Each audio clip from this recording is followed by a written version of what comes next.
नारायणं नमस्कृत्यं नरं चैव नरोत्तमं देवीं सरस्वतीं व्यासं ततो जयमुदीरये। अष्टप्रायेषु भद्रेषु नित्यं भागवत सेवया भगवती उत्तमश्लोके भक्तिर्भवति नैष्टिकी। कृष्णाय वासुदेवाय देवकीनन्दनाय च नन्दगोपकुमाराय गोविन्दाय नमो नमः। नमो नलिननेत्राय वेणुवाद्यविनोदिने राधाधरसुधापानशालिने वनमालिने महाभावस्वरूपास्त्वं कृष्णप्रिया वरीयसी प्रेमभक्तिप्रददेवी श्रीराधिका त्वं नमोऽस्तुते।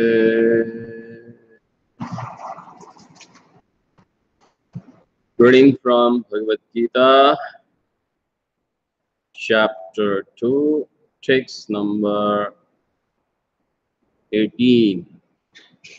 अंतवन्ति मे देहा नित्यस्योक्ता शरीरिणः अनाशिनो अप्रमेयस्य तस्माद् युध्यस्व Bharat. Only the material body of the indestructible,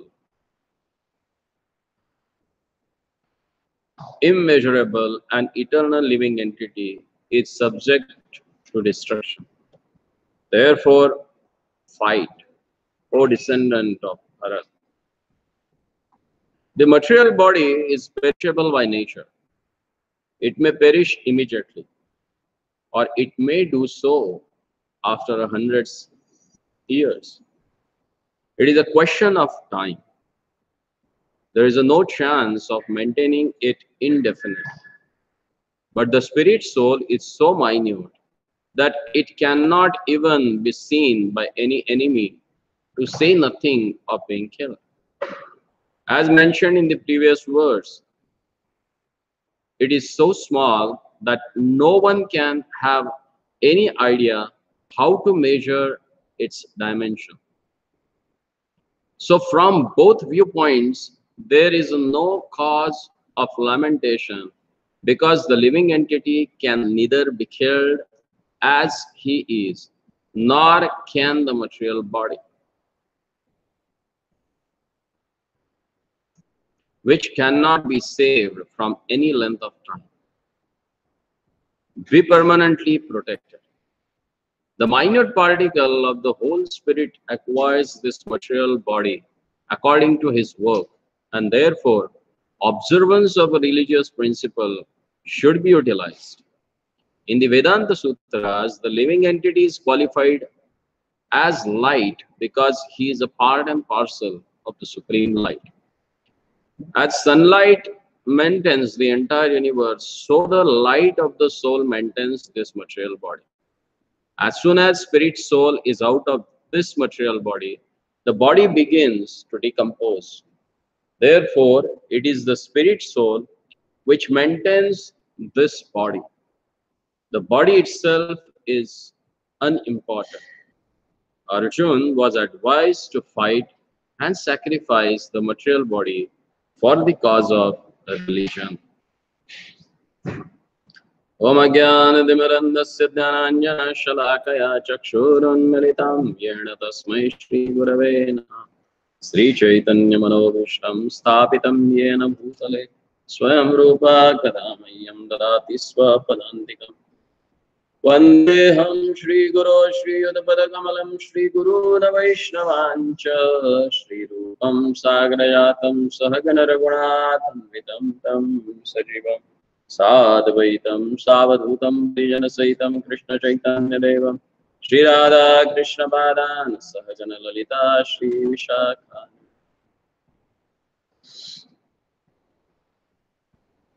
So in this particular verse,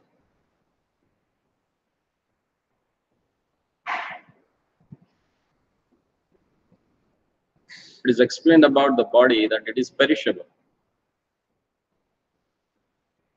It may perish immediately or it may perish after 100 years. Because this material body we acquired, it's based on what?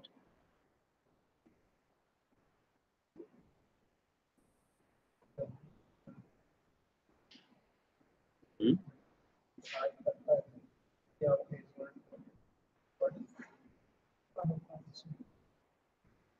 अरे यार सुनाई दे ऐसा तो बोलो. It's because of our karma. कर्मणा दैव नेत्रेण जंतुर्देह प्रपद्यते. स्त्रियो उदर पुंसा रत प्रेत गणाश्रयस. According to karma that we have performed in the previous life, we acquire this body. So, if you apply ritual activities in your day-to-day life, then practically you create your own body for the next life. If you do good karma, going to have a good body. If you do bad karma, going to have a lower species of lives. Because one acquires one's body according to his karma. But what about soul? Because soul is indestructible, so he travels from one body to next body. So if soul is imperishable, then Krishna is asking Arjuna, where is the question of killing this man? Do you think that all they will be killed? No. That's why Tasmad Yudhyasva Bharata. Get up, Arjuna.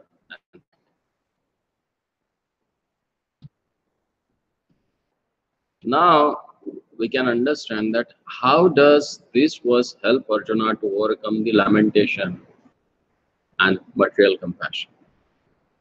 See, there is only one point that Krishna is refuting now.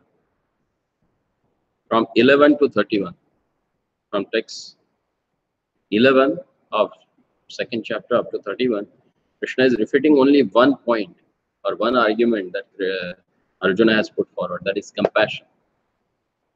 His compassion is based on what? Bodily platform of life. So Krishna is explaining that you just come out of this bodily platform of life. Because anyhow, body is going to die today or tomorrow, or maybe 100 years after. Because it is perishable. But soul is imperishable. Just get up and fight. And anything that you perform for the religion never create karma for you. So get up, Arjuna, and fight. That's what Krishna says here. Now, next three verses from like a 19 to 21, Krishna reiterates the same points of body and soul from different angle in these verses. So what he says, let's see what he says in the next verse. Ye naivettim hantaram yaschainam manyate hatam ubhautau na vijanito nayam hanti na hanyate. He who thinks that living entity is the slayer or that he is slain does not understand. One who is in knowledge knows that self slays not nor is slain. The same theme actually. Body is perishable, soul is imperishable. So it can't be killed, it can't be slain. When an embodied living entity is hurt by fatal weapons, it is to be known that the living entity within the body is not killed. The spirit soul is so small that it is impossible to kill him by any material weapons, as is evident from the previous verse. Nor is the living entity killable because of his spiritual constitution. What is killed or is supposed to be killed is the body only. This, however, does not at all encourage killing of the body. The Vedic injunction is Mahim Syat Sarva Bhutani. Mahim Syat Sarva Bhutani. Never commit violence to anyone. nor does understanding that the living entity is not killed encourage animal slaughter. Killing the body of anyone without authority is abominable and is punishable by the law of the state as well as the law of the law.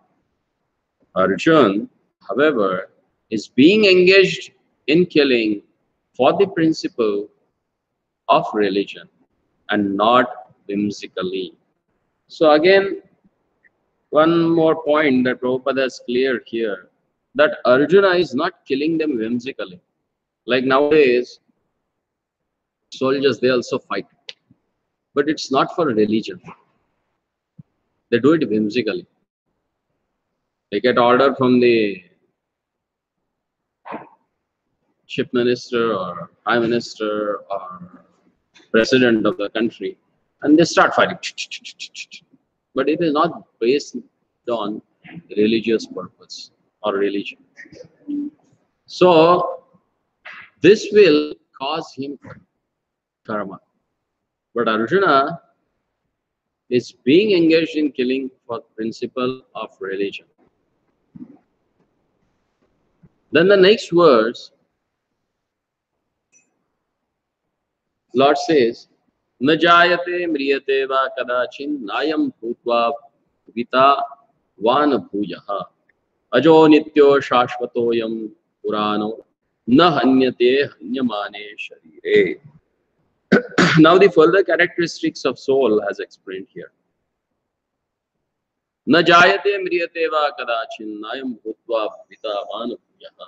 For the soul there is never birth nor death, nor having once been does he ever ceases to be. He is unborn, eternal, ever existing, undying, primeval. He is not slain when the body is slain. Qualitatively, the small atomic fragmental part of the Supreme Spirit is one with the Supreme. He undergoes one changes like the body. He undergoes no changes like the body. Sometimes the soul is called the steady or kutastha.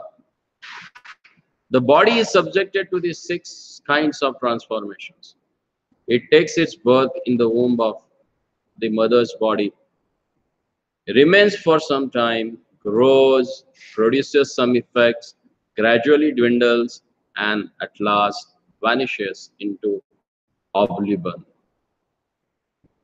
The soul, however, does not go through such a changes.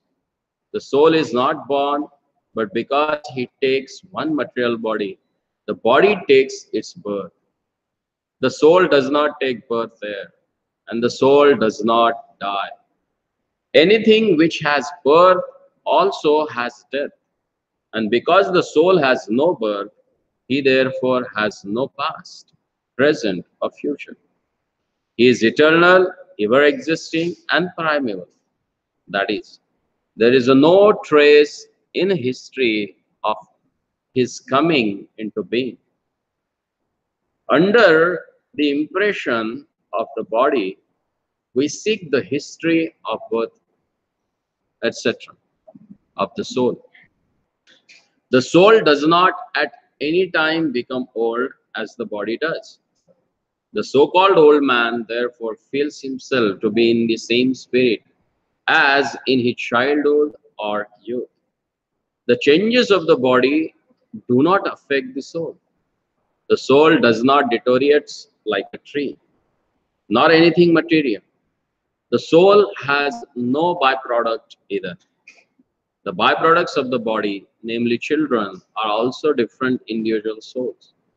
And owing to the body, they appear as a children of a particular man. The body develops because of the soul's presence, but the soul has neither offshoots nor change. Therefore, the soul is free from the 6 changes of the bodies. In the Katha Upanishad also, we find the similar passage which reads, "Na jayate mriyate va विपश्यन् नायं कुतश्चिन्न विभुवः कश्चित् अजो नित्य शाश्वतोऽयं पुराणो न हन्यते हन्यमाने शरीरे.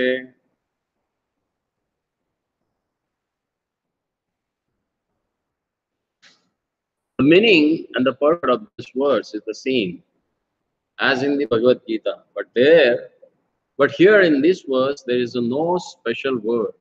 There is one special word, vipashyita, which means learned or with knowledge. The soul is full of knowledge or full always with a consciousness. Therefore, consciousness is the symptom of the soul. Even if one does not find the soul within the heart where he is situated, one can still understand the presence of the soul simply by the presence of consciousness. Sometimes we do not find the sun in the sky owing to clouds or for some other reasons, but the light of sun is always there, and we are convinced that it is there for daytime. As soon as there is a little light in the sky early in the morning, we can understand that the sun isn't in the sky. Similarly, since there is some consciousness in all bodies, whether man or animal, we can understand the presence of the soul. This consciousness of the soul is, however, different from the consciousness of the Supreme, because the Supreme Consciousness is all knowledge, past, present, and future. The consciousness of the individual soul is prone to be forgetful.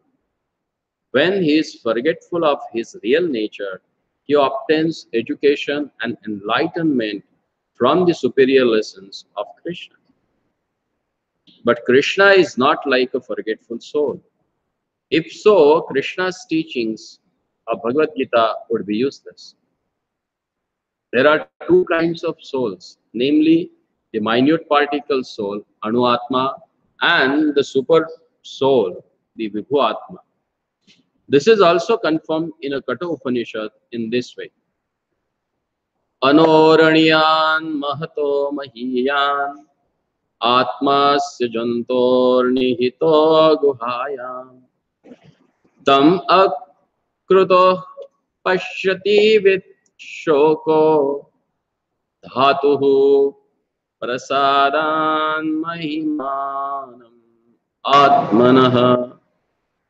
Both the super soul Paramatma and the atomic soul Jivatma are situated on the same tree of the body within the same heart of living being.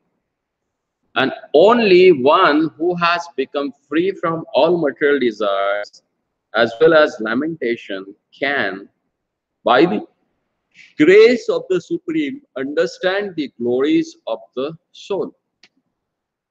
Krishna is the fountainhead of the super soul also, as it will be described in the following chapters. The Arjuna is the atomic soul, forgetful of his real nature. Therefore, he requires to be enlightened by Krishna or by his bona fide representative, the spiritual master.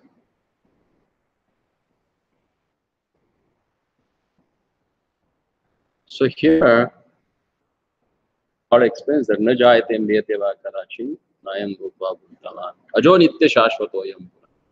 Aja, without birth, nitya, eternally, and shashvata means permanent, and purano is the oldest, and second thing is not being cared. So these are the qualities of soul. Then where is the question of lamentation? Why one has to lament? And just to convince Arjuna, Lord is explaining this verse. All the Upanishads, they speaks about this. So Prabhupada quotes here from Mandukya, Katha Upanishad and Mandukya Upanishad, especially from the Katha Upanishad. And Katha Upanishad explains about two varieties of soul. One is Anu and one is Vibhu. One is soul, one is super soul. Paramatma, Jivatma. And both they are sitting in our heart. Anoraniyan mahato mahiyan atmasya jantor nihito guhaya tam akrutaho pashyati vittashoko dadatu prasadan mahiman atmana. Both they reside inside the heart. But how one can understand that? How one can feel their presence? When the soul gets freed from the contaminations of 5 different airs, then the actual presence of soul can be felt. Then in the further Lord says that Veda Vinashanam Nityam Yayenam Ajam Avyayam Katam Sa Purusha Partha Kam Khayanti Hantikam. O Parth, how can a person who knows that the soul is indestructible, unborn, eternal, and immutable kill anyone or cause anyone to kill? Everything has its proper utility. And a man who is situated in a complete knowledge knows how and where to apply a thing for its proper utility.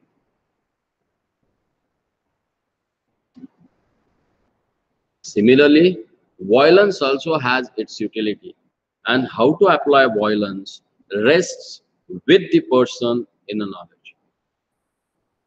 Although the justice of the peace awards capital punishment to a person condemned for murder, the justice of peace cannot be blamed because he orders violence to another person according to the courts of justice. In Manu Samhita, the law book of mankind, it is supported that a murderer should be condemned to death so that in his next life he will not have to suffer for a great sin he has committed. Therefore, the king's punishment of hanging a murderer is actually beneficial. Similarly, when Krishna orders fight, it must be concluded that violence is for supreme justice. And as such, Arjuna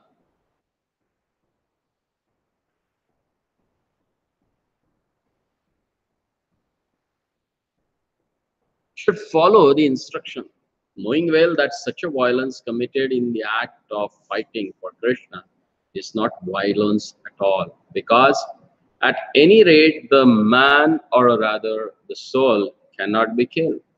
So for the administration of justice, so-called violence is permitted. A surgical operation is not meant to kill the patient, but to cure him. Therefore, fighting to be executed by Arjuna at the instruction of Krishna is with full knowledge. So there is no possibility of sinful reaction. So Lord clears here doubt that Arjuna has in his heart regarding committing sin. He said there is no sin. It's his desire, and Lord's desire should be fulfilled, and one should according to that. We'll stop here.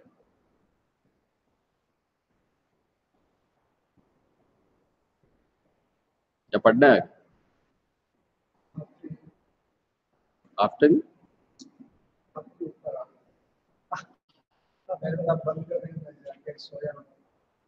हाँ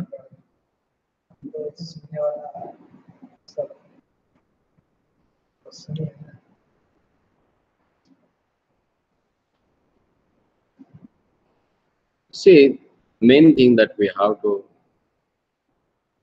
understand from this verse is that Lord is explaining Arjuna that you just fight, follow my instruction. Our Vedic scripture says that Ma himsita kashita. Don't kill anyone, not any living entity. But Lord here is saying that Tasmat Krishna Pante Yudhaya Kata Krishna. Yudhyasva Bharata. Fight. Because it's Lord's desire. It's Lord's instruction. So he fights, then it is not considered as a violence. Because, as explained here, violence has a proper utility under authority. If authority tells, like a soldier, he kills on the battlefield, he gets award. But he comes on the vacation and he starts killing people in the villages. What will happen? He will be hanged till death. Because there he is following the command, authority. And here doing whimsically. So whatever we do whimsically, that has a reactions for us. So same way, administration of a justice, so-called violence is permitted because anyway, the soul cannot be killed.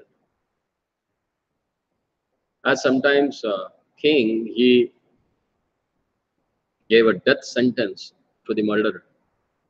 So what is the benefit behind that? The benefit behind is that person in the next body, he will not suffer for this sin that he has committed. That's why he is hanged. And king has that authority to do that. By doing that, king never becomes a murderer because he is following the course of conducts that are established by the monarch. So now, Lord is giving him an analogy, giving him an example, and making him understand what this death is and how to understand this. And next verse is very famous verse, that is Nainam chinnanti shastrani nainam dahati pavakaha na chainam kledayantyapo na shoshayati marutaha. The soul can never be cut into pieces by any weapon, nor can be he burned by fire, nor moistened by water, nor withered by air or wind. Already we have seen in the previous verses there was the size of soul, 110,000 part of tip of ear. So which weapon is there that going to cut that dimension? Is there anything? No. All kinds of weapons, swords, flames, rains, thunders, etc. are unable to kill the spirit soul. It appears that there were many kinds of weapons made of earth, water, air, ether, etc. And we have seen in our childhood when that Mahabharata Ramayana serial is trying. Parjanyastra. Then there is immediately Parvatastra. Then there is a fire. Then there is another wind, like that. So all these ayudhas or weapons, they are made of different things. Made up of earth, made up of water, made up of air, made up of ether, etc. But still, all these weapons, they can't kill soul. Because soul is spiritual and weapons are material.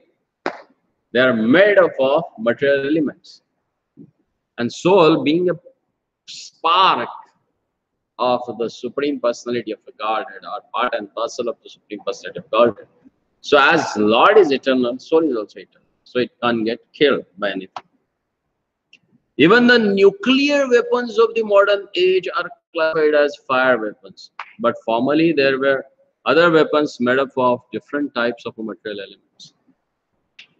Firearms were counteracted by the water weapons, and which are now unknown to the modern science. Nor do modern scientists have a knowledge of tornado weapons. Nonetheless, the soul can never be cut into pieces nor annihilated by any number of weapons, regardless of scientific devices. Nor was it ever possible to cut an individual soul from the original soul. The Mayavadi, however, cannot describe how the individual soul evolved from the ignorance and consequently became covered by illusory energy. Because they are atomic individual souls, Sanatan, eternally, they are prone to be covered by the illusory energy, and thus they become separated from association of the Supreme Lord. Just as the spark of the fire, although one in a quality with the fire, are prone to be extinguished when out of the fire. In the Varaha Puran, the living entities are described as the separated parts and parcels of the Supreme. They are eternally so, according to Bhagavad Gita also. So even after being liberated from illusion, the living entity remains a separate identity, as is evident from teachings of Lord to Arjuna. Arjuna became liberated by the knowledge received from Krishna, but he never became one with Krishna. Generally, the Mayavadi conception about the liberation is that soul, he merges into the Supreme Soul. He becomes one with the Lord. But he can't. The Lord says they are part and parcel and they are eternal. And here it is explained that how it is indestructible by any material weapons. Achedyoyam adayoyam akledyoyam ashosheyevacha nitya sarvagata sthanur achaloyam sanatanaha. This individual soul is unbreakable and insoluble and can be neither burned nor tried. He is everlasting, all-pervading, unchangeable, immovable, and eternally the same. All these qualifications of atomic soul definitely prove that the individual soul is eternally the atomic particle of the spirit whole. And he remains the same atom eternally, without change. The theory of monism is very difficult to apply in this case, because the individual soul is never expected to become one homogeneous. After liberation from the material contamination, the atomic soul may prefer to remain as a spiritual spark in the effulgence ray of the Supreme Personality of the Godhead. But the intelligent soul enter into spiritual planets to associate with the Supreme Personality of the Godhead. The word Sarvagata is all pervading. It's significant because there is no doubt that living entities are all over God's creation. So even in the volcanoes, that fire bacteria are there. So even that thousands of degrees Celsius temperature, which even melts the stone and flows, there also you can find living entities are staying. So they are called as a fire bacteria. So that shows that it is soul is all pervading. It can go anywhere and everywhere. They live on the land, in the water, in the air, within the earth, and even within fire. The belief that they are sterilized in a fire is not acceptable, because it is clearly stated here that the soul cannot be burned by fire. Therefore, there is no doubt that there are living entities also in the sun planet with suitable bodies to live there. If the sun globe is uninhabited, then the word Sarvagata, living everywhere, becomes meaningless. So all the planets, all the places, everywhere soul resides. There is no space where soul is not there. So he can go anywhere and everywhere. We'll stop here. We'll continue tomorrow. Hare Krishna.